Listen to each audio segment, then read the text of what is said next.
പിണറായി വിജയന്റെ നേതൃത്വത്തിൽ ഇന്ന് LDF സർക്കാർ അധികാരത്തിലേറുകയാണ്. വൈകിട്ട് 4 മണിക്ക് തിരുവനന്തപുരം സെൻട്രൽ സ്റ്റേഡിയത്തിലാണ് സത്യപ്രതിജ്ഞ ചടങ്ങുകൾ നടക്കുക.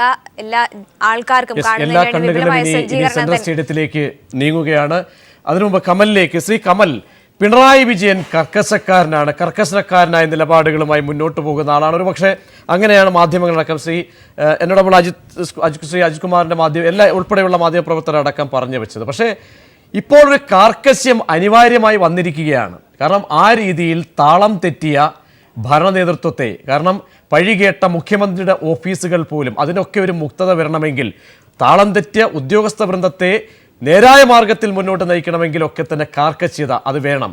ആ ഒരു കർക്കശം ഇവിടെ താങ്കൾ പിണറായി വിജയനെ മുൻനിർത്തിയുള്ള ആ ടീമിനെ, പിണറായിക്ക് ഈ പറഞ്ഞ എല്ലാ കേട്ട പഴികളൊക്കെ മാറ്റാൻ കഴിയുന്ന പ്രാഗൽഭ്യമുള്ള വ്യക്തിയാണോ? അദ്ദേഹത്തിൻ്റെ ആ ഒരു പ്രാഗൽഭ്യത, ഒപ്പം നിലവിലെ പല സാഹചര്യങ്ങളുമുണ്ട്, മാമൂലുകളെയൊക്കെ തന്നെ മറികടന്ന് പോകണം. അത് വലിയൊരു വെല്ലുവിളിയാണോ ശ്രീ കമൽ?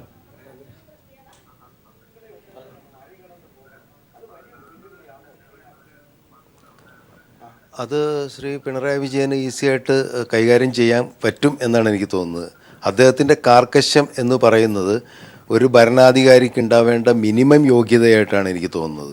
പലപ്പോഴും നമ്മുടെ ഈ ഭരണാധികാരികൾ, പ്രത്യേകിച്ച് മുഖ്യമന്ത്രി, പലതിനും വഴങ്ങുന്നത് നമ്മൾ മുൻകാലങ്ങളിലൊക്കെ കണ്ടിട്ടുണ്ട്. പ്രത്യേകിച്ചും UDF സർക്കാർ ഭരിക്കുമ്പോൾ എല്ലാ ഇടത്തും വഴങ്ങുന്നു. ഈവൻ സർക്കാർ ഉദ്യോഗസ്ഥന്മാരുടെ മുമ്പിൽ പോലും വഴങ്ങുന്ന രീതിയിൽ നമ്മൾ കണ്ടിട്ടുണ്ട് പലരും. തീർച്ചയായിട്ടും പിണറായി വിജയൻ്റെ ഇതുവരെയുള്ള അദ്ദേഹത്തിൻ്റെ ഒരു ഹിസ്റ്ററി പരിശോധിച്ചു കഴിഞ്ഞാൽ അദ്ദേഹം എടുക്കുന്ന നിലപാടുകൾക്ക് വളരെ വ്യക്തതയുണ്ട്.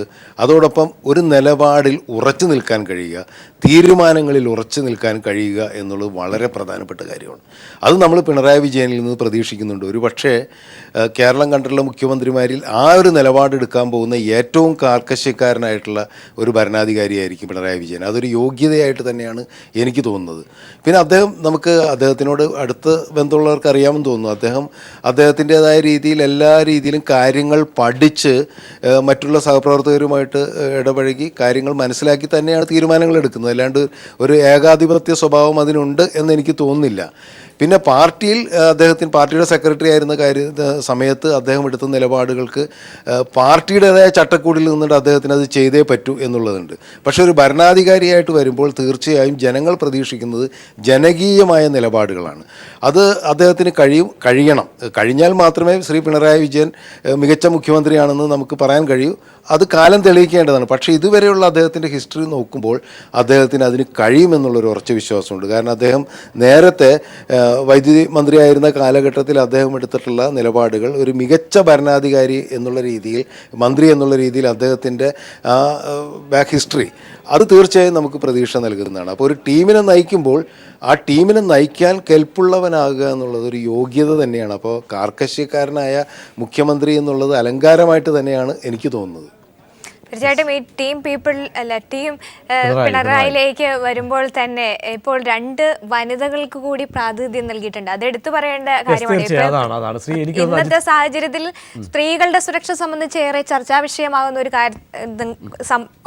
ഘട്ടത്തിൽ പോലും ശ്രീ അജിത്ത്, എനിക്ക് തോന്നുന്നു ആ രീതിയിലായിരുന്നു ചർച്ചകൾ പോയത്. കാരണം കേരളത്തിൽ ജിഷ സംഭവം പോലെയുള്ള ആവർത്തിക്കപ്പെട്ട സംഭവങ്ങളൊക്കെ. മാത്രമല്ല 57 മുതൽ ചരിത്രം എടുത്ത ആകെ 6 മന്ത്രിമാർ മാത്രം വനിതാ മന്ത്രിമാരാണ് നമുക്ക് വലിയ ഒരു പ്രാതിനിധ്യം. കാരണം 8 വനിതാ പ്രാതിനിധ്യം, 8 പേരുടെ ഒരു മുഖ്യമന്ത്രി തന്നെയാണ്. കാരണം 2 വനിതകൾക്ക് പ്രാതിനിധ്യം കൊടുത്തു എന്നുള്ള ചെറിയ കാര്യമല്ല, വലിയ കാര്യം തന്നെയാണ്.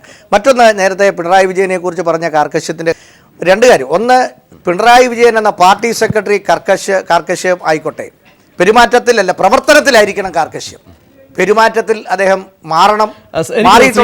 ഏതെങ്കിലും ഒരു അനുഭവം താങ്കൾക്ക് ഒരു പക്ഷേ ഓർത്തെടുക്കാൻ കഴിയുന്നത്? കാരണം താങ്കൾ എനിക്ക് തോന്നുന്നു ആ വളരെ വർഷ പാരമ്പര്യമുള്ള ഒരു മാധ്യമ പ്രവർത്തകൻ. പിണറായി വിജയന്റെ നേതൃപാടവം സംബന്ധിച്ച് അത് ഭരണത്തിലായോ അല്ലെങ്കിൽ പാർട്ടി ഭരണകാലഘട്ടത്തിൽ വൈദ്യമന്ത്രിയായിരുന്ന സമയത്തോ അല്ലെങ്കിൽ അതിന് ശേഷമോ ഓർത്തെടുക്കാൻ കഴിയുന്ന ഒരു ഇൻസിഡന്റ്? അല്ല, വകുപ്പ് മന്ത്രി ആയിരുന്നപ്പോൾ ഞാൻ അദ്ദേഹത്തിൻ്റെ പത്രസമ്മേളനത്തിൽ പങ്കെടുത്തിട്ടുണ്ട്. അത് മികച്ച മന്ത്രി എന്ന് പറഞ്ഞാൽ ഒരു കാര്യവും കുറിപ്പിൻ്റെ സഹായമില്ലാതെ സംസാരിക്കാൻ കഴിയുന്ന മന്ത്രിമാരുടെ എണ്ണം വളരെ കുറവാണ്. അദ്ദേഹം ഒരു പത്രസമ്മേളനത്തിൽ ഒരു സഹായിയുടെ സഹായമില്ലാതെയാണ് പങ്കെടുക്കുക, മറുപടി പറയുക.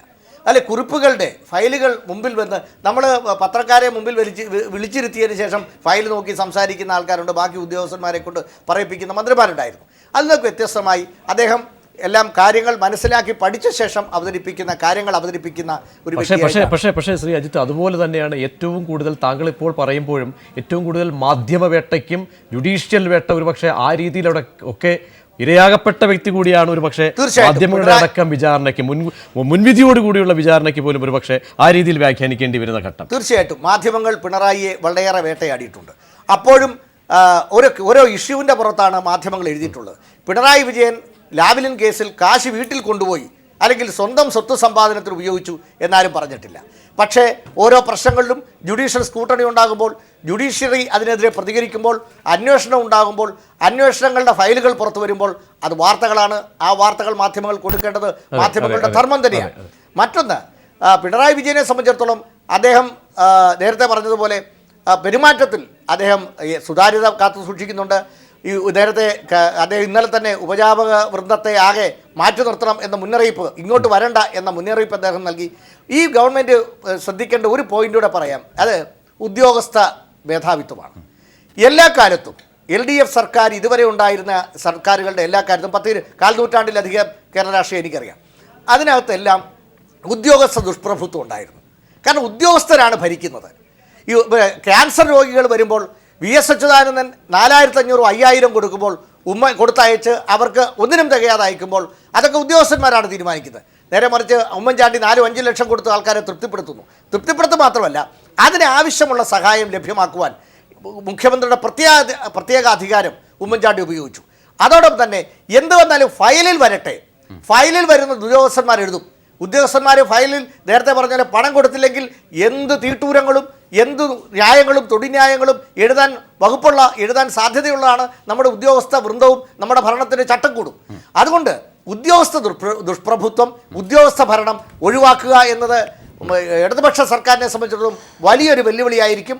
ആ വെല്ലുവിളി നേരിടാൻ കഴിയുന്ന മറുപടി പറയേണ്ട ബാധ്യത താങ്കളിലേക്ക് വരികയാണ്. അതൊരു വെല്ലുവിളിയാണോ?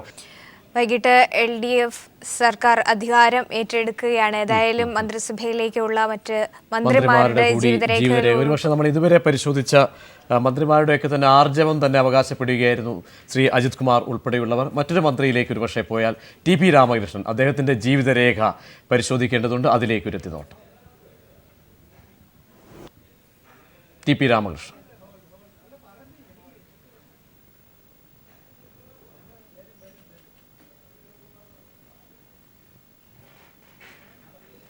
പിതാവിന്റെ വഴിയിൽ 10ാം വയസ്സിൽ ബാലസംഘം പ്രവർത്തകനായാണ് രാമകൃഷ്ണന്റെ സാമൂഹ്യ പ്രവർത്തനം തുടങ്ങുന്നത്.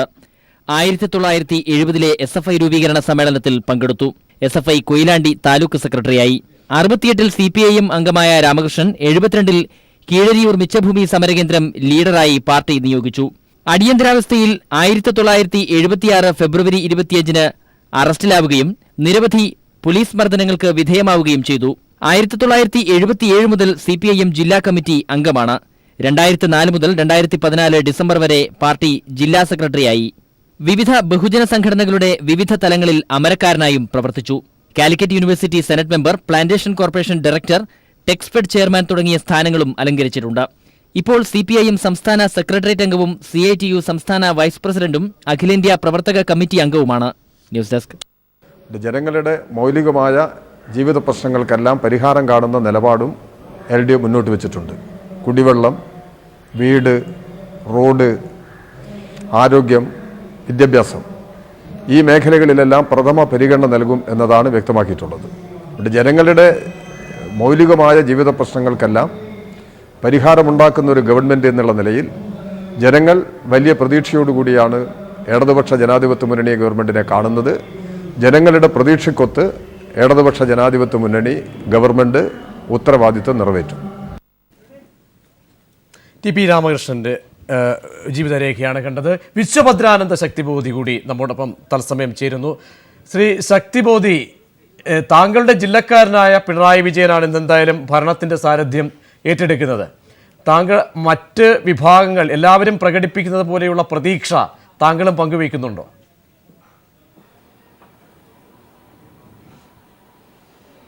തീർച്ചയായിട്ടും വളരെ പ്രതീക്ഷയോടുകൂടിയാണ് ജനങ്ങളും ജനങ്ങളിലൊരുവനായ ഞാനും പിണറായി വിജയൻ്റെ സർക്കാർ കേരള ഭരണം ഏറ്റെടുക്കുന്ന സന്മുഹൂർത്തത്തെ നോക്കിക്കാണുന്നു.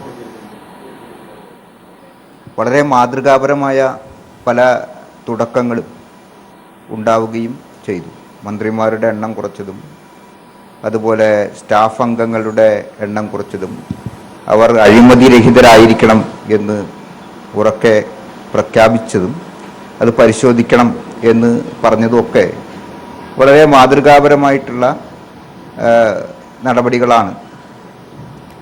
ഒരിക്കലും അവിഹിതമായ മാർഗത്തിലൂടെ പൊതുപ്രവർത്തനം കൊണ്ട് സ്വന്തമായി ഒരു നേട്ടവും ഉണ്ടാക്കിയിട്ടില്ലാത്ത ഒരു നേതാവിൻ്റെ ആത്മധൈര്യമാണ് ഇവിടെ പലരും പരാമർശിക്കപ്പെട്ടിട്ടുള്ള പിണറായി വിജയൻ്റെ കാർക്കശ്യം എന്ന് പറയുന്നത്. ആ കാർക്കശ്യം ധാർമ്മികമായി ശരിയുള്ള ഒരു നേതാവിന് മാത്രം ഉണ്ടാകുന്ന ഒരു ഗുണവിശേഷമാണ്. അത് ജനാധിപത്യ വ്യവസ്ഥയിലാണെങ്കിലും രാജാധിപത്യ വ്യവസ്ഥയിലാണെങ്കിലും ഏത് വ്യവസ്ഥയിലാണെങ്കിലും ഭരണാധികാരിക്ക് ഉണ്ടാവേണ്ട ഗുണവും ആണ്. ഈ ചാണക്യൻ്റെയും അതുപോലെ മനുസ്മൃതിയുടെയൊക്കെ അടിസ്ഥാനത്തിൽ പറയുമ്പോൾ ഒരു രാജാവിനെ അച്ഛനെ പോലെ മക്കൾ ഭയപ്പെടുകയും സ്നേഹിക്കുകയും വേണം എന്ന് പറയാറുണ്ട്. അതുപോലൊരു സ്നേഹവും ഭയവും ഒക്കെ ഒരേ സമയം അനുഭവപ്പെടുത്തുന്ന ഒരു പൊതുപ്രവർത്തന പാരമ്പര്യമാണ് സഖാവ് പിണറായി വിജയന് ഉള്ളത് എന്നാണ് എൻ്റെ നിരീക്ഷണം. അത് അദ്ദേഹം ഭരണത്തിലും കാഴ്ചവെക്കും എന്ന് തന്നെയാണ് ഞാൻ പ്രതീക്ഷിക്കുന്നത്. ശ്രീ എം വി ജയരാജൻ ഇവിടെ പ്രകടിപ്പിച്ച ആ ഒരു പിണറായി വിജയനെ കുറിച്ച് കമൽ പറഞ്ഞതും അല്ലെങ്കിൽ ശക്തിബോധി വിശ്വഭദ്രാനന്ദ ശക്തിബോധി പ്രകടിപ്പിച്ച ഒരു ആർജവമുണ്ടല്ലോ. പക്ഷേ അതിന് അപ്പുറത്തേക്ക് നോക്കിക്കഴിഞ്ഞാൽ അജിത്ത് സൂചിപ്പിച്ചതുപോലെ ഒരു വെല്ലുവിളി ഈ പറയുന്ന ഉദ്യോഗസ്ഥരെ നിയന്ത്രിക്കുക. കാരണം ഒരു 5 വർഷക്കാലമാണെങ്കിലും ചില കാര്യങ്ങൾ പ്രതിഷ്ഠിക്കപ്പെട്ടു അല്ലെങ്കിൽ അരക്കിട്ടുറപ്പിച്ചതുപോലെ ആയിട്ടുണ്ട്. അത് ഭരണതലത്തിലുള്ള ചില ശരിയില്ലായ്മകൾ അതിൽ നിന്നും പൊളിച്ചെടുത്ത് പെട്ടെന്ന് സാധ്യമാകുമോ? അതോ പിണറായി വിജയൻ്റെ നേതൃപാടവത്തിനതല്ല ഈ നിമിഷം മുതൽ നാളത്തെ അല്ലെങ്കിൽ സത്യപ്രതിജ്ഞയ്ക്ക് ശേഷമുള്ള ഔദ്യോഗിക നിമിഷം മുതൽ ഇച്ഛാശക്തി ഉണ്ടെങ്കിൽ എല്ലാം നടക്കും, എല്ലാം ശരിയാകും എന്നാണോ മനസ്സിലാക്കേണ്ടത്? തീർച്ചയായും 57 EMS അധികാരത്തിൽ വരുന്ന സമയത്ത് സമാന ചോദ്യം ഉണ്ടായിരുന്നു. ഇതിനു മുമ്പ് കമ്മ്യൂണിസ്റ്റുകാർ ഇന്ത്യയിൽ ഒരിടത്തും തെരഞ്ഞെടുപ്പിലൂടെ അധികാരത്തിൽ വന്നിട്ട് ഭരിച്ച് പാടവം തെളിയിച്ച മാതൃകയില്ല. എന്താണ് നിങ്ങളുടെ മാതൃക? ഈ ചോദ്യമാണ് EMSനോട് അന്ന് ചോദിച്ചത്. അതിന് EMS പറഞ്ഞു, എന്തിനാണ് ജനങ്ങൾ ഞങ്ങളെ അധികാരത്തിലേറ്റിയത്? ആ ജനങ്ങൾക്ക് ഞങ്ങളെ അറിയാം. അതുകൊണ്ടാണ് 4ാം പക്കം ഭൂപരിഷ്കരണ നിയമം കൊണ്ടുവന്നത്. അതുകൊണ്ടാണ് 3 മാസത്തിനകം ഭൂപരിഷ്കരണ നിയമത്തെ പോലെ വിദ്യാഭ്യാസ നിയമം കൊണ്ടുവന്നത്. അപ്പോൾ ഇതിൽ നിന്ന് വ്യക്തമാവുന്ന ഒരു കാര്യമുണ്ട്. ഒരു ഗവൺമെൻറ് അധികാരത്തിൽ വരുമ്പോൾ പോയ കാലത്തെ അനുഭവങ്ങൾ കമ്മ്യൂണിസ്റ്റ് ഇടതുപക്ഷ മന്ത്രിമാർക്ക് അത് ഒരു പാഠമാണ്. ഒരുപക്ഷെ അതിൽ നിന്നാണ് പ്രകടന പത്രിക അല്ലെങ്കിൽ 60 വർഷക്കാലം പിന്നിടുമ്പോൾ അനുഭവത്തേക്കാൾ എനിക്ക് തോന്നുന്നു ഈ കഴിഞ്ഞ 5 വർഷത്തെ പാളിച്ചകൾ മാത്രം പരിശോധിച്ചാൽ മതി. കാരണം ആ 5 വർഷക്കാലം 50 ആണ്ട് പിറകോട്ട് കൊണ്ടുപോയി. അപ്പോൾ 50 വർഷം 60 വർഷം എന്ന് പറയുന്ന രീതിയിൽ കേരളത്തെ മുന്നോട്ട് നയിക്കേണ്ടുന്ന ഉത്തരവാദിത്തമായി. ഇപ്പോൾ കാർക്കശ്യ സ്വഭാവം പറഞ്ഞല്ലോ. ആർക്കാണ് ആ കാർക്കശ്യ സ്വഭാവം കൊണ്ട് പ്രയാസമുണ്ടാകുക? അഴിമതിക്കാർക്ക് മാത്രമാണ്, ഉപജാപക വൃന്ദങ്ങൾക്ക് മാത്രമാണ്. ആർക്കാണ് ആ കാർക്കശ്യ സ്വഭാവം കൊണ്ട് നേട്ടമുണ്ടാവുക? ചുരുങ്ങിയ വിലക്ക് അരി വേണമെന്ന് ആഗ്രഹിക്കുന്ന പാവപ്പെട്ടവന്. അത് കർശനമായി ഉദ്യോഗസ്ഥന്മാർ എതിർത്താലും ഇതാണ് ഞങ്ങളുടെ നയം. ഞങ്ങളുടെ നയം എന്താ? 5 വർഷത്തേക്ക് മാവേലി സ്റ്റോറിൽ വില കൂട്ടാൻ പാടില്ല. നിങ്ങളിത് നടത്താൻ പറ്റുമോ ഇല്ലയോ എന്ന് നിങ്ങൾ നോക്കണ്ട. ഇത് ഞങ്ങളുടെ നയമാണ്. അതാണ് കർക്കശമായി നടപ്പാക്കാൻ പോകുന്നത്. അത് ഞാൻ ചോദിക്കട്ടെ, ഈ 5 വർഷക്കാലം ഇങ്ങനെ ഒരു അതിനു മുമ്പ് ശ്രീ അജിത്ത് ആ വാഗ്ദാനം ഓക്കെ ശ്ലാഘനീയമാണ്, അത്ഭുതാപരം. പക്ഷേ നമ്മുടെ ഇപ്പോഴത്തെ സ്ഥിതിയിൽ, സാമ്പത്തിക സ്ഥിതിയിൽ ഒരു പക്ഷേ ഇവർക്ക് ഇടയ്ക്ക് പിൻവലിക്കേണ്ടി വരുമോ ഈ വാഗ്ദാനം എന്ന് താങ്കൾ സംശയിക്കുന്നുണ്ട്? കാരണം ഒരു തുടക്കം മുതൽ 5 വർഷം ഒരു വിലക്കയറ്റം, ഏറ്റക്കുറച്ചിലുകൾ, ആഗോള വിപണിയുണ്ട്, മാന്ദ്യം കാണും. ഇതൊക്കെ ഈ ഏറ്റക്കുറച്ചിലുകൾ ഒന്നും കണക്കിലെടുക്കാതെ ഒരേ രീതിയിൽ പോകുന്ന ആ ഒരു സാഹചര്യം നിലനിർത്താൻ കഴിയുമോ ഇല്ലയോ? അങ്ങനെ കഴിയണമെന്നുണ്ടെങ്കിൽ സാമ്പത്തിക സ്ഥിതി മെച്ചപ്പെടണം. ഒന്ന്, സാമ്പത്തിക സ്ഥിതി മെച്ചപ്പെടണമെങ്കിൽ സബ്സിഡി ചില മേഖലകളിലായി ചുരുക്കണം. ലോകത്തുള്ള എല്ലാവർക്കും എന്തിനാ സബ്സിഡി? ചില മേഖലകളിലായി സബ്സിഡി ചുരുക്കിയാൽ ശ്രീ എം.വി. ജയരാജൻ പറഞ്ഞ നിർദ്ദേശം നടപ്പാക്കാൻ സാധിക്കും. അതുപോലെ തന്നെ സാമ്പത്തിക സ്രോതസ്സുകൾ ഇവിടെ നികുതി വർദ്ധിപ്പിക്കേണ്ട കാര്യമില്ല. അല്ലാതെ തന്നെ സംസ്ഥാന സർക്കാരിന് വരുമാനം ഉണ്ടാകുന്ന നിരവധി പദ്ധതികളുണ്ട്, നിരവധി പ്രോജക്ട്സ് ഉണ്ട്. ആ നികുതി ചോർച്ച തടഞ്ഞാൽ മതി. ആ നികുതി ചോർച്ച പല മേഖലകളിലും നടന്നുകൊണ്ടിരിക്കുക. നേരത്തെ കഴിഞ്ഞ LDF സർക്കാരിൻ്റെ കാലത്ത് ഡോക്ടർ തോമസ് ഐസക്ക് ചെക്ക് പോസ്റ്റുകളിൽ സുതാര്യത ഭരണം ഏർപ്പെടുത്തി, എന്നാൽ അത് നിലനിർത്താൻ കഴിഞ്ഞില്ല എന്ന് പറഞ്ഞതുപോലെ ആ തരത്തിൽ കർശനമായ നടപടികളെടുത്താൽ സംസ്ഥാന സർക്കാരിൻ്റെ ഫണ്ട് തീർച്ചയായും ഉപയോഗപ്പെടുത്താൻ സാധിക്കും.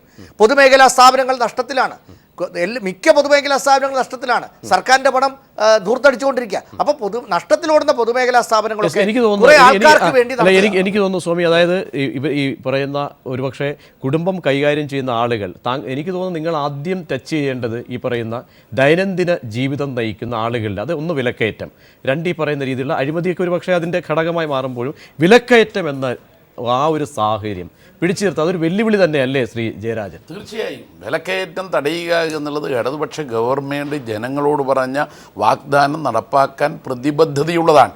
ശ്രീ അജിത്ത് പറഞ്ഞതിനെ ഞാൻ കൂട്ടിച്ചേർത്ത് സൂചിപ്പിച്ചാൽ ഇടതുപക്ഷത്തിൻ്റെ പ്രകടന പത്രികയിൽ ഇക്കാര്യം സുവ്യക്തമായി പറഞ്ഞിട്ടുണ്ട്. അതിൽ പറയുന്നത് നികുതി വർദ്ധിപ്പിക്കുന്നതിനുള്ള അടിസ്ഥാന ഉപാധി അഴിമതി ഇല്ലാതാക്കുകയാണ്.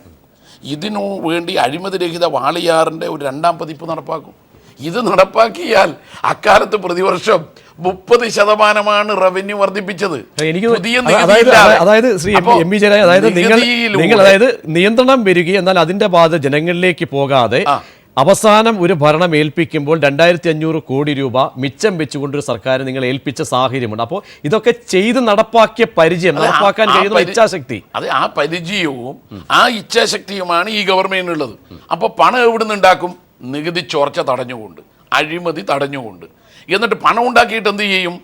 വിലക്കയറ്റം തടയും, വീടില്ലാത്തവർക്ക് വീട് വെച്ച് കൊടുക്കും, വൈദ്യുതി, അതിന് അത്യന്തം പ്രാധാന്യം കൊടുക്കണം കേരളത്തിൽ, കുടിവെള്ളം.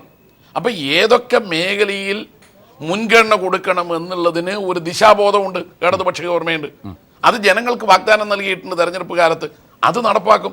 അത് നടപ്പാക്കാൻ സഹായകരമാവുന്ന നയം നടപ്പാക്കുന്നതിന് കാർക്കശ്യം വേണം. ഈ നയം നടപ്പാക്കുമ്പോൾ ചില ഉദ്യോഗസ്ഥന്മാർ പറയും, സർ ഇത് നടപ്പാക്കുമ്പോൾ ഞങ്ങൾക്ക് കുറച്ച് ആലോചിക്കേണ്ടി വരും, കാരണം സാങ്കേതികമാണ്. അതിനാണ് ഭരണപരിഷ്കാരം. അതാണ് ഇടതുപക്ഷം പറഞ്ഞത്. കലക്ടർ നോക്കിയ ഫയല് എന്തിനാ വീണ്ടും കിടന്ന് ക്ലർക്ക് നോക്കുന്നത്? കലക്ടർ അവിടുന്ന് നോക്കി, ഒരു IAS ഉദ്യോഗസ്ഥനാണ്. ആ കലക്ടർ അവിടെ നോക്കിക്കഴിഞ്ഞ് ഇത് അനുവദിക്കാവുന്നതാണെന്ന് പറഞ്ഞ് ഇങ്ങോട്ട് അയച്ചാൽ സെക്രട്ടേറിയറ്റിൽ വീണ്ടും ക്ലർക്കെന്ന് തുടങ്ങുകയാണ്. അപ്പൊ കലക്ടർ നോക്കിയ ഫയല് ഇവിടെ എത്തുമ്പോൾ ഒരു 2 തവണ മന്ത്രിയും ഈ കലക്ടറേക്കാൾ മുതിർന്ന IAS ഉദ്യോഗസ്ഥന്മാരെ ഈ ഗവൺമെന്റിന് നിയന്ത്രിക്കാൻ കഴിയണമെങ്കിൽ ഇതിന്റെ പ്രധാനപ്പെട്ടത് ഇന്ന് നിലവിലുള്ള ചുവപ്പ് നാടി എന്നത് അവസാനിപ്പിക്കാനുള്ള ഭരണപരിഷ്കാരം വേണം. തീർച്ചയായും ശ്രീ കമൽ, താങ്കളിലേക്ക് ഞാൻ എത്താം. അസഹിഷ്ണുതയുടെ കൂടി ഏറ്റക്കുറച്ചിലുകൾ പരിശോധിക്കേണ്ടതുണ്ട്. അതിനുമുമ്പ് സെൻട്രൽ സ്റ്റേഡിയത്തിലെ ഒരുക്കങ്ങളിലേക്ക് ഒന്നുകൂടി പോകേണ്ടതുണ്ട്. സൗമ്യ മധുസൂദനൻ തത്സമയം ചേരുന്നു. സൗമ്യ, ഒരുക്കങ്ങളൊക്കെ ഏത് രീതിയിലായി? എനിക്ക് തോന്നുന്നു സ്വാമി ഇപ്പോൾ തന്നെ സെൻട്രൽ സ്റ്റേഡിയത്തിലേക്ക് ആളുകൾ എത്തി തുടങ്ങിയിട്ടുണ്ട്. തീർച്ചയായും സൗമ്യ, വിവരങ്ങൾ. പ്രജീഷ് സൂചിപ്പിച്ചതുപോലെ തന്നെ ആളുകൾ രാവിലെ മുതൽക്കേ തന്നെ എത്തി തുടങ്ങിയിട്ടുണ്ടായിരുന്നു. ഇവിടെ എന്റെ പിന്നിൽ കാണുന്ന ഈ സദസ്സിലൊക്കെ തന്നെയും ആളുകൾ കുറച്ചുപേർ എത്തിയിരുന്നു. പക്ഷേ സുരക്ഷാ ക്രമീകരണങ്ങളുടെ ഭാഗമായി അവരെ മാറ്റി നിർത്തി വലിയ സുരക്ഷാ സജ്ജീകരണങ്ങളൊക്കെ ഒരുക്കുന്ന ഒരു തിരക്കിലായിരുന്നു ഇതുവരെയും പോലീസ് സേനാംഗങ്ങൾ. അതിൻ്റെ വലിയ തിരക്കുകളൊക്കെ തന്നെ നമ്മളിവിടെ ഇതിന് പിന്നിലായി കാണുന്നുണ്ട്. ഏതായാലും അവസാനവട്ട സജ്ജീകരണങ്ങളിലേക്കൊക്കെ തന്നെ സെൻട്രൽ സ്റ്റേഡിയം പോയിരിക്കുകയാണ്. ഇതുവരെയും ചരിത്രത്തിൽ കണ്ടിട്ടില്ലാത്ത തരത്തിലുള്ള വലിയ സജ്ജീകരണങ്ങൾ തന്നെയാണ് ഏതായാലും ഇപ്പോൾ ഒരുക്കുന്നത് എന്ന് തന്നെയാണ് മനസ്സിലാക്കാൻ സാധിക്കുന്നത്. പിണറായി വിജയന്റെ നേതൃത്വത്തിലുള്ള മന്ത്രിസഭ അധികാരമേൽക്കുമ്പോൾ ഇന്നലെ പിണറായി സൂചിപ്പിച്ചതുപോലെ തന്നെ വലിയൊരു ജനപങ്കാളിത്തം, ജനങ്ങളുടെ ഒരു സർക്കാരായി ആയിരിക്കുമെന്ന് അദ്ദേഹം സൂചിപ്പിച്ചതുപോലെ തന്നെ വലിയൊരു ജനപങ്കാളിത്തമാണ് പ്രതീക്ഷിക്കപ്പെടുന്നതെന്ന് തന്നെ പറയാൻ. സെൻട്രൽ സ്റ്റേഡിയത്തിൽ ഏതാണ്ട് 50,000-ഓളം ആളുകൾക്ക് ഇരിക്കാനുള്ള തരത്തിലുള്ള സജ്ജീകരണങ്ങളാണ് ഒരുക്കിയിട്ടുള്ളത്. അതിൽ കൂടുതൽ ആളുകൾ വന്നെത്തുമെന്ന കാര്യം വ്യക്തമാണ്. ഇന്നത്തെ ഈ ഒരു തിരക്കൊക്കെ തന്നെ തലസ്ഥാന നഗരത്തിൽ ഒരു തിരക്കൊക്കെ തന്നെ ആ കാര്യങ്ങളാണ് വ്യക്തമാക്കുന്നത്. ഏതായാലും സുരക്ഷാ ക്രമീകരണങ്ങൾ ഒരു ഭാഗത്ത് ഒരുങ്ങുമ്പോൾ നഗരത്തിലുള്ള ഗതാഗത നിയന്ത്രണങ്ങൾ അടക്കമുള്ള അടക്കമുള്ള കാര്യങ്ങളിൽ വളരെ സജീവമായി തന്നെ വലിയ നീക്കങ്ങൾ നടക്കുന്നുണ്ട്. അത്തരം കാര്യങ്ങളൊക്കെ കൂടി പറയാതെ വയ്യ. ഏതായാലും ഇന്നിപ്പോൾ ദേശീയ നേതാക്കളൊക്കെ തന്നെയും ഇന്നത്തെ ഈ ഒരു സത്യപ്രതിജ്ഞാ ചടങ്ങിലേക്ക് എത്തുന്നുണ്ട്. CPM general secretary Sitaram Yechury, PB അംഗങ്ങളായ പ്രകാശ് കാരാട്ട് ഉൾപ്പെടെയുള്ളവർ എത്തുന്നുണ്ട്. ഒപ്പം തന്നെ ദേവഗൌഡയെ പോലെയുള്ള സീനിയർ നേതാക്കളൊക്കെ തന്നെയും എത്തും എന്നാണ് അറിയാൻ കഴിഞ്ഞിട്ടുള്ളത്. ഒപ്പം തന്നെ മറ്റ് നേതാക്കളും, കേരളത്തിൽ നിന്ന് മറ്റ് നേതാക്കളും, മുൻ മുഖ്യമന്ത്രി ഉമ്മൻചാണ്ടി, രമേശ് ചെന്നിത്തല അടക്കമുള്ള നേതാക്കളൊക്കെ തന്നെയും എത്തുന്നുണ്ട്. ഒരുപക്ഷെ ഇതുവരെയും ഈ സർക്കാർ അല്ലെങ്കിൽ വരാനിരിക്കുന്ന സർക്കാർ സ്വീകരിച്ചൊരു നിലപാട് പോലെ തന്നെ പല വിഭാഗങ്ങളിലുള്ളവരെ ഉൾപ്പെടുത്തിക്കൊണ്ട് കേരളത്തിൻ്റെ ഒരു പരിച്ഛേദം തന്നെ സത്യപ്രതിജ്ഞാ ചടങ്ങിന് സാക്ഷ്യം വഹിക്കണം എന്നൊരു നിർബന്ധ ബുദ്ധി ഉള്ളതുപോലെ തന്നെ അങ്ങനെയുള്ള അത്തരത്തിലാണ് ആളുകളെ കൂടുതലായി ഈ ചടങ്ങിലേക്ക് ക്ഷണിച്ചിരിക്കുന്നത് എന്നാണ് മനസ്സിലാക്കാൻ സാധിക്കുന്നത്.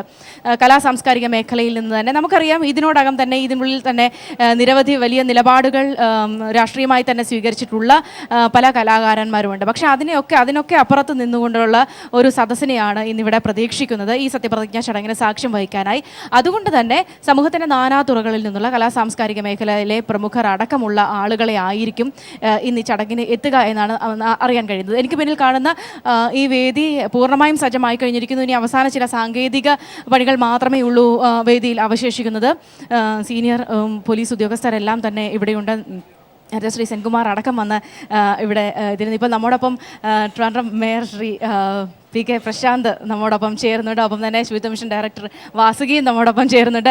ആദ്യം തന്നെ ശ്രീ പ്രശാന്ത്, എങ്ങനെയാണ് ഒരുപക്ഷെ വലിയ സജ്ജീകരണങ്ങൾ, ഒരു ചരിത്രത്തിൽ രേഖപ്പെടുത്തുന്ന രീതിയിലേക്കുള്ള ഒരു സത്യപ്രതിജ്ഞയായി മാറ്റാനുള്ള ഒരു സജ്ജീകരണങ്ങളാണ് ഇപ്പോൾ ഒരുക്കിയിരിക്കുന്നത് ഈ സെൻട്രൽ സ്റ്റേഡിയത്തിൽ എന്ന് നമുക്ക് ഈ കാഴ്ചയിൽ നിന്ന് വ്യക്തമാണ്. അതിനപ്പുറത്തുള്ള ഒരുക്കങ്ങൾ എങ്ങനെയാണ്?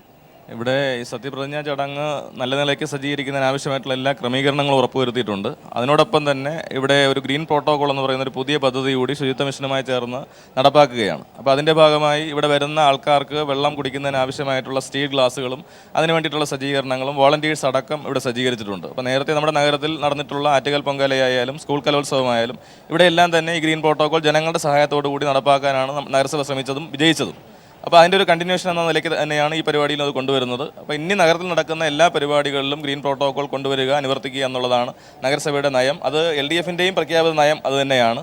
അതുമായി ബന്ധപ്പെട്ട് നമ്മൾ വന്ന വാർത്തകൾ എല്ലാവരും കണ്ടതാണ്. നമ്മുടെ നഗരത്തിൽ ഉപയോഗിച്ച ഫ്ലെക്സ് ബോർഡുകൾ, ആ ഫ്ലെക്സ് ബോർഡിൻ്റെ ഉപയോഗിച്ച മെറ്റീരിയൽ ഗ്രോ ബാഗുകളാക്കി ഉപയോഗിക്കാൻ വേണ്ടിയിട്ടാണ് നിയുക്ത മുഖ്യമന്ത്രി തന്നെ എല്ലാവരോടും ആഹ്വാനം ചെയ്തത്. അതും പ്രകാരം അത്തരത്തിലുള്ള പ്രവർത്തനങ്ങൾ നടന്നു വരികയാണ്. സ്വാഭാവികമായിട്ടും നഗരസഭയുടെ നയവുമായി ഏറ്റവും അടുത്ത് നിൽക്കുന്ന ഒരു നയം എന്ന നിലയ്ക്ക് തന്നെ ഇത് നഗരത്തിന് തന്നെ ഒരു പുതിയ ജീവൻ നൽകുന്ന ഒരു പരിപാടിയായി മാറും എന്നുള്ള കാര്യത്തിൽ ആർക്കും തർക്കമുണ്ട്. ഏതായാലും സമീപകാലത്തൊക്കെ നഗരസഭ ഏറ്റവും കൂടുതൽ തലവേദന ഉണ്ടാക്കിയിട്ടുള്ളതും ഈ മാലിന്യ പ്രശ്നങ്ങളൊക്കെ തന്നെയായിരിക്കും. ഒരുപക്ഷെ താങ്കൾ എത്തിയതിന് ശേഷം ഉണ്ടായിട്ടുള്ള ഇതുമായി ബന്ധപ്പെട്ട കാര്യങ്ങളുടെയൊക്കെ ഒരു തുടർച്ചയായിരിക്കും ഇനിയും ഉണ്ടാകാൻ പോകുക. അതിനുള്ളൊരു സപ്പോർട്ടായിരിക്കും ഒരുപക്ഷെ വരുന്ന മന്ത്രിസഭയിൽ നിന്നും പ്രതീക്ഷിക്കുന്നതും. തീർച്ചയായും അതിലൊരു വലിയ സഹായം ഞങ്ങൾ പ്രതീക്ഷിക്കുന്നുണ്ട്. ഉദാഹരണത്തിന് ഇപ്പോൾ വീടുകളിൽ കിച്ചൺ ബിൻ സ്ഥാപിക്കുക എന്നുള്ളതാണ് ഈ നഗരസഭയുടെ ഒരു അടിസ്ഥാനപരമായിട്ടുള്ള നയം. അപ്പോൾ അതിനാവശ്യമായിട്ടുള്ള ഒരു സഹായം സർക്കാരിൽ നിന്ന് ഞങ്ങളെല്ലാവരും പ്രതീക്ഷിക്കുന്നുണ്ട്. ഇപ്പോൾ തിരുവനന്തപുരം നഗരം നേരിടുന്ന ഏറ്റവും പ്രധാനപ്പെട്ട ഒരു പ്രശ്നം മാലിന്യ പ്രശ്നം തന്നെയാണ്. അത് പരിഹരിക്കുന്നതിന് തീർച്ചയായും ഈ ഒരു തുടക്കം നമുക്ക് നല്ല നിലയ്ക്കുള്ള സഹായം നൽകും. വരുന്ന സർക്കാരും അതിന് അനുകൂലമായിട്ടുള്ള രീതിയിലുള്ള തീരുമാനങ്ങൾ തന്നെ എടുക്കുമെന്നാണ് ഞങ്ങളുടെ എല്ലാ ശുഭപ്രതീക്ഷ. തിരുവനന്തപുരം നഗരത്തിലെ ജനങ്ങളുടെ പിന്തുണയും എല്ലായിടത്തും ഉണ്ടാവും. പൂർണ്ണ സജ്ജമായി കഴിഞ്ഞിരിക്കുന്ന നഗരസഭ തീർച്ചയായും പൂർണ്ണ സജ്ജമായി കഴിഞ്ഞിട്ടുണ്ട്. ഏതായാലും ഇവിടെ ശ്രീ പ്രശാന്ത് സൂചിപ്പിച്ചതുപോലെ തന്നെ ശുചിത്വ മിഷന്റെ പ്രവർത്തനം പ്രശംസിക്കാതെ വയ്യ. ഗ്രീൻ പ്രോട്ടോകോൾ എന്താണ് യഥാർത്ഥത്തിൽ അതുകൊണ്ട് ഉദ്ദേശിക്കുന്നത്? ഗ്രീൻ പ്രോട്ടോകോൾ എന്ന് പറയുന്നത് ഇപ്പോൾ ശരിക്കും പറഞ്ഞാൽ ഈ വേസ്റ്റ് മാനേജ്മെൻറ്റ് ഹൈറാർക്കി എന്ന് പറയാറുണ്ട്. അതിൽ ടെക്സ്റ്റ് ബുക്ക് വേസ്റ്റ് മാനേജ്മെൻറ്റ് അതിൽ ഏറ്റവും ടോപ്പ് പൊസിഷനിൽ ഇരിക്കുന്നത് വേസ്റ്റ് മിനിമൈസേഷൻ അല്ലെങ്കിൽ പ്രിവെൻഷൻ. ഏറ്റവും ലാസ്റ്റ് പൊസിഷനിൽ ഇരിക്കുന്നതാണ് ഈ ട്രീറ്റ്മെൻറ്റ് ആൻഡ് ഡിസ്പോസൽ. പക്ഷേ നമ്മുടെ ടെൻഡൻസി ഇത് ട്രീറ്റ്മെൻറ്റ് ഈ ലാസ്റ്റ് പൊസിഷനിലുള്ള ട്രീറ്റ്മെൻറ്റ് ആൻഡ് ഡിസ്പോസലാണ് എപ്പോഴും ഫോക്കസ് ചെയ്യാറുണ്ട്. സോ ഗ്രീൻ പ്രോട്ടോകോൾ എന്ന് പറയുന്നത് ഏറ്റവും ടോപ്പ് പൊസിഷനിൽ വെച്ചിട്ട് ഈ പ്രിവെൻഷൻ അതാണ് ഏറ്റവും പരിസ്ഥിതി സൗഹൃദമാണ്, ഓൺലി സൊല്യൂഷനും കൂടെയാണ്. സോ ഇപ്പോൾ കഴിഞ്ഞ ഒരു 15-20 കൊല്ലമായിട്ടാണ് ഈ one time use and throw disposable culture, ഈ one time use and throw consumer goods ഇത് ഒരു 20 കൊല്ലമായിട്ടാണ് ഇത് ഏറ്റവും കൂടുതൽ വരുന്നത്. സോ നമുക്കിത് ഇങ്ങനെ നമുക്ക് കണ്ടിന്യൂ ചെയ്യാൻ പാടില്ല. അതാണ് എല്ലാവരും മനസ്സിലാക്കേണ്ടത്. നമ്മുടെ പണ്ട് ട്രഡീഷൻ എന്താണ്, നമ്മുടെ കേരളത്തെ നമ്മുടെ ദേശത്തിൻ്റെ പണ്ട് ട്രഡീഷൻ എന്താണ്, ഈ സ്റ്റെയിൻലെസ് സ്റ്റീലും ഇതുപോലത്തെ റീയൂസബിൾ സഞ്ചികളും ഇതുപോലത്തെ കാര്യങ്ങളാണ് നമ്മൾ ഉപയോഗിച്ചുണ്ടായിരുന്നു. സോ അത് നമുക്ക് പണ്ട് നമ്മുടെ ട്രഡീഷൻസോട്ട് തിരിച്ചു പോകണം. അത് വേറെ മാർഗമില്ല എന്നാണ് പറയുന്നത് ഈ ഗ്രീൻ പ്രോട്ടോകോൾ. അത്തരത്തിലുള്ള കാര്യങ്ങൾ ഇങ്ങനെയുള്ള വലിയ ചടങ്ങുകൾ ഒരു ഉദാഹരണമാക്കി നിന്നുകൊണ്ട് ചെറിയ ചടങ്ങുകളിലേക്കൊക്കെ തന്നെ ജനങ്ങൾക്കിടയിലേക്ക് എത്തിക്കുക, അങ്ങനെ ഒരു ലക്ഷ്യം കൂടിയായിരിക്കുമോ?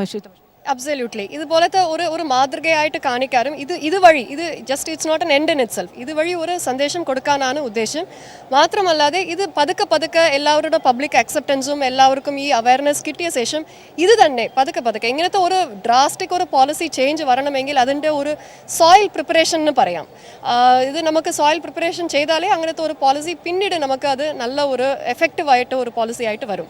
അതാണ് അൾട്ടിമേറ്റ് എയിം, അതാണ് ഒരു പോളിസി ആയിട്ട് ഇത് വരണം, വേസ്റ്റ് റിഡക്ഷൻ പോളിസി. ഒരുപക്ഷെ വരുന്ന സർക്കാരിന്റെ മുന്നിൽ അത്തരം കാര്യങ്ങൾ കൂടി ശുദ്ധമിഷന് മുന്നിൽ നിന്ന് വെക്കാനുണ്ടാകും, ഇത്തരം കാര്യം ബോധവൽക്കരണം അടക്കമുള്ള. തീർച്ചയായിട്ടും ഉണ്ടാകും. ഒരു വേസ്റ്റ് റിഡക്ഷൻ പോളിസി തീർച്ചയായിട്ടും ഞങ്ങൾ പ്രസന്റ് ചെയ്യും. സോ അത് പതുക്കെ ചെയ്യേണ്ടി വരും, ഫേസസിൽ ചെയ്യേണ്ടി വരും. പെട്ടെന്ന് നമുക്ക് ഒരു ദിവസത്തിൽ തന്നെ ചെയ്യാൻ പാടില്ല, because lot of business interest are involve.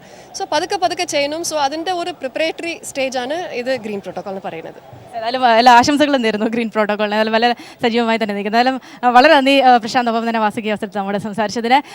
ഇവിടെ സൂചിപ്പിക്കപ്പെട്ടതുപോലെ തന്നെ തലസ്ഥാന നഗരി ഏതാണ്ട് ജനങ്ങളെ കൊണ്ട് നിറഞ്ഞിരിക്കുകയാണ്. പല ഭാഗത്തു നിന്നുള്ള ആളുകൾ ഇന്നലെ മുതൽക്കേ തന്നെ തലസ്ഥാന നഗരത്തിലേക്ക് എത്തിക്കൊണ്ടിരിക്കുന്നു. സുരക്ഷാ ക്രമീകരണങ്ങൾ, ഗതാഗത കുരുക്കുകളില്ലാതെ കാര്യങ്ങൾ മുന്നോട്ട് കൊണ്ടുപോകാനുള്ള ക്രമീകരണങ്ങളൊക്കെ ഒരു ഭാഗത്ത് നടക്കുന്നുണ്ട്.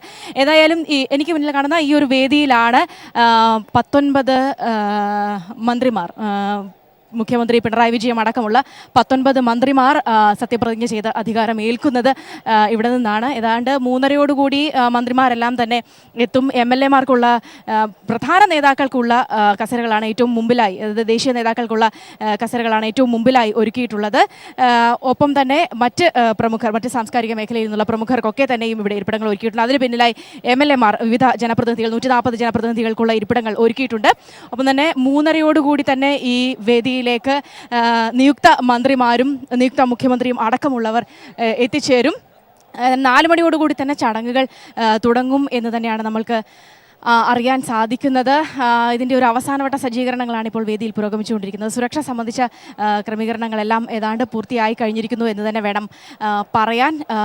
19 മന്ത്രിമാർക്കായുള്ള ഇരിപ്പിടങ്ങൾ ഇവിടെ സജ്ജമായി കഴിഞ്ഞിരിക്കുന്നു. ഗവർണറുടെ പ്രധാന ഇരിപ്പിടമാണ് അവിടെ നമ്മൾ മധ്യത്തിലായി കാണുന്നത്. ഗവർണർ സത്യവാചകം ചൊല്ലിക്കൊടുക്കും. 4 മണിയോടുകൂടി തന്നെ സത്യപ്രതിജ്ഞാ ചടങ്ങുകളെല്ലാം തന്നെ ആരംഭിക്കും എന്നാണ് നമ്മൾക്ക് മനസ്സിലാക്കാൻ സാധിക്കുന്നത്. ഏതാണ്ട് സുരക്ഷയുടെ അവസാനവട്ട ഒരുക്കങ്ങളാണ് ഇപ്പോൾ നടക്കുന്നത്. ഇവിടെ അതിനുള്ള വലിയ സജ്ജീകരണങ്ങളൊക്കെ നടന്നുകൊണ്ടിരിക്കുന്നു. 4 മണിയോടുകൂടി തന്നെ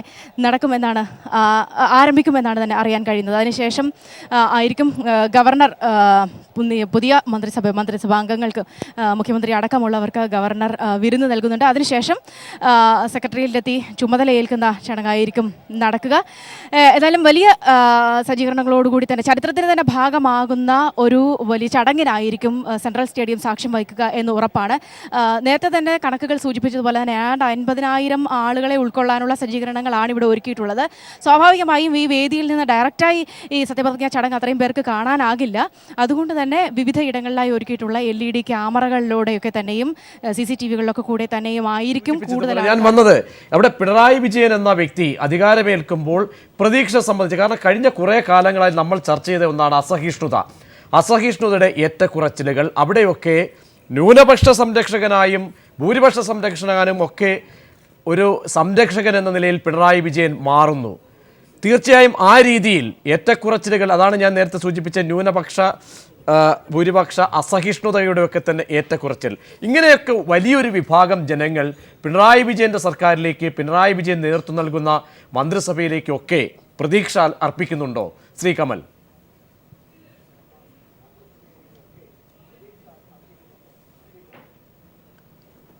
തീർച്ചയായും പ്രധാനപ്പെട്ടൊരു കാര്യം നമുക്ക് അദ്ദേഹം തിരഞ്ഞെടുത്ത മന്ത്രിമാരെ നോക്കിയാൽ മനസ്സിലാക്കാൻ കഴിയും. അതായത് കഴിവും ഭരണരംഗത്ത് എന്തെങ്കിലും മികവും കാഴ്ചവെക്കുന്നവരെ തന്നെയാണ് സെലക്ട് ചെയ്തിട്ടുള്ളത്. അല്ലാതെ സാമുദായിക പരിഗണനകൾ നോക്കിയിട്ടില്ല.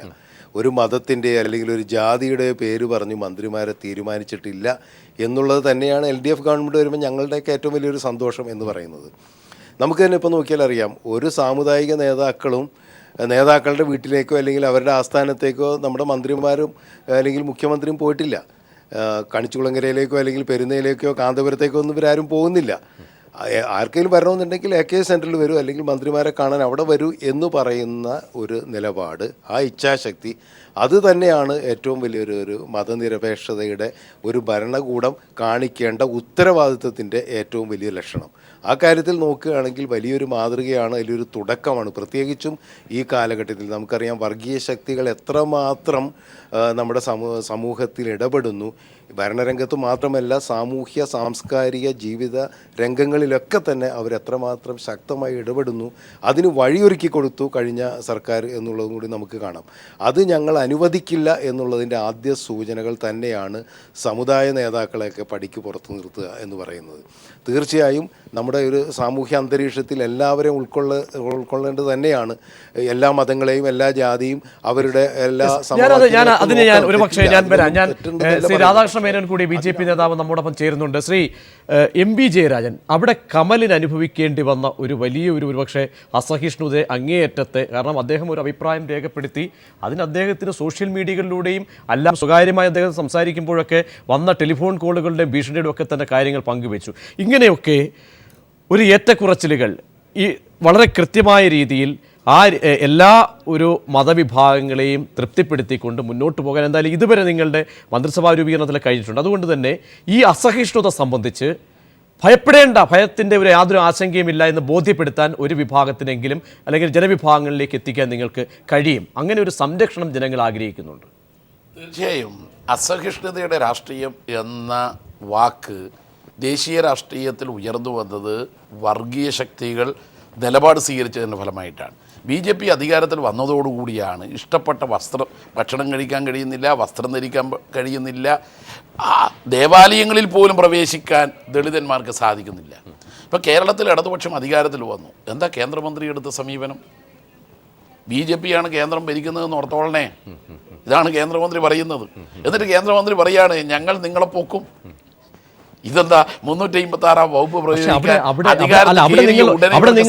ഒന്ന് ഭയപ്പെടുന്നുണ്ടോ? കാരണം ഫെഡറൽ സംവിധാനത്തിൽ ചില ദുസൂചനകൾ കഴിഞ്ഞ ദിവസം നിങ്ങളുടെ പാർട്ടി ആസ്ഥാനത്തേക്ക് മാർച്ച് നടത്തി, ആക്രമണം നടത്തി, കേന്ദ്ര സംസ്ഥാന ബന്ധങ്ങൾ, കാരണം പല പദ്ധതികളുടെയും തുടർച്ച വേണമെങ്കിൽ ശ്രീ അജിത്ത് ബോധ്യമാണല്ലോ അത് തീർച്ചയായും. കാരണം വിഴിഞ്ഞം പദ്ധതിയോ അല്ലെങ്കിൽ കേന്ദ്ര സഹായത്തോടുള്ള പദ്ധതികളുടെയൊക്കെ തുടർച്ച വേണം. അതുകൊണ്ട് കേന്ദ്ര സംസ്ഥാന ബന്ധത്തിലുള്ള ഉലച്ചിലുകൾ ഏതെങ്കിലും ഒരു ഭീഷണി നിങ്ങൾക്ക് ഉണ്ടാകുന്നുണ്ടോ?